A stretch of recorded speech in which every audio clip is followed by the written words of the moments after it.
मराठी मालिका, नाटक आणि सिनेमा अशा तिन्ही क्षेत्रात स्वतःची ओळख निर्माण करणारा अभिनेता म्हणजे संकर्षण कराडे. त्याच्या मिश्किल स्वभावामुळे संकर्षण ओळखला जातो. सध्या रंगभूमीवर त्याचं नियम व अटी लागू आणि तू म्हणशील तसं ही 2 नाटक सुरू आहेत. शिवाय तो अभिनेत्री स्पृहा जोशी सोबत संकर्षण वया स्पृहा हा कवितांचा कार्यक्रम देखील करतो. अशातच त्याने नुकतीच त्याच्या आणखी एका नाटकाची घोषणा केली आणि या नवीन नाटकाचं नाव आहे कुटुंब कीर्तन. रंगभूमीवर येण्याआधीच सोशल मीडियावर या नाटकाची जबरदस्त चर्चा सुरू आहे. संकर्षणला त्याच्या सिनेविश्वातल्या प्रवासात अनेक चांगली वाईट माणसं भेटली आहेत. त्याला मदत करणाऱ्या प्रत्येक माणसाला तो कायम त्याच्या मुलाखती किंवा पोस्ट मधून आभार व्यक्त करत असतो. अशीच एक सुंदर गोष्ट त्याच्या नव्या नाटकादरम्यान घडली आहे. संकर्षणच्या एका फोनवर अभिनेता जितेंद्र जोशी धावून आलाय, तर त्याने पोस्ट करत जितेंद्रचे आभार मानलेत.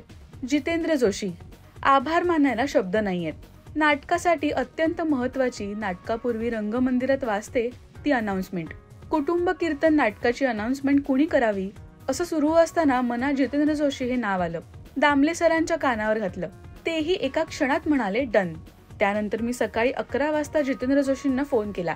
म्हणलो, दादा करशील का रे? आम्ही कधीच एकत्र काम केलं नाहीये, कधी भेटून हँडशेक सुद्धा केला नाहीये. पण पलीकडून उत्तर आलं, मित्रा करेन की रे. मी म्हणालो, कधी वेळ मिळेल तुला? उत्तर आलं, आजच जातो. मी त्यांना लिहिलेली अनाउन्समेंट पाठवली. त्यात मोलाची भर घालून जोशीबुवांनी जी काही रंगत आणली ती तुम्हाला नाटकाच्या आधी ऐकायला मिळेल. मी फोन ठेवताना म्हणालो, कसे आभार मानू? तर समोरून उत्तर आलं, नकोच मानू.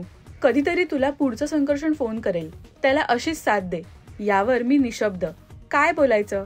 नाटक धर्माला जागणारी ही वृत्ती शिकवून येत नाही. मला खूपदा लोक विचारतात, तू मुंबईचा नाहीस, तुला लोकांनी कधी दुजाभाव करून वागवलंय का?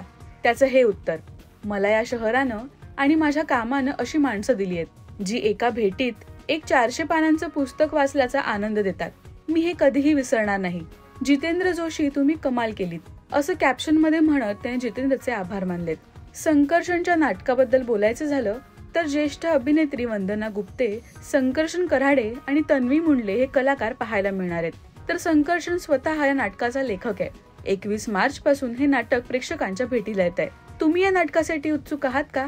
हे आम्हाला कमेंट्स मधून नक्की सांगा. मराठी सिनेविश्वातील बातम्या, अपडेट्स आणि गॉसिपसाठी सबस्क्राईब करा राजश्री मराठी.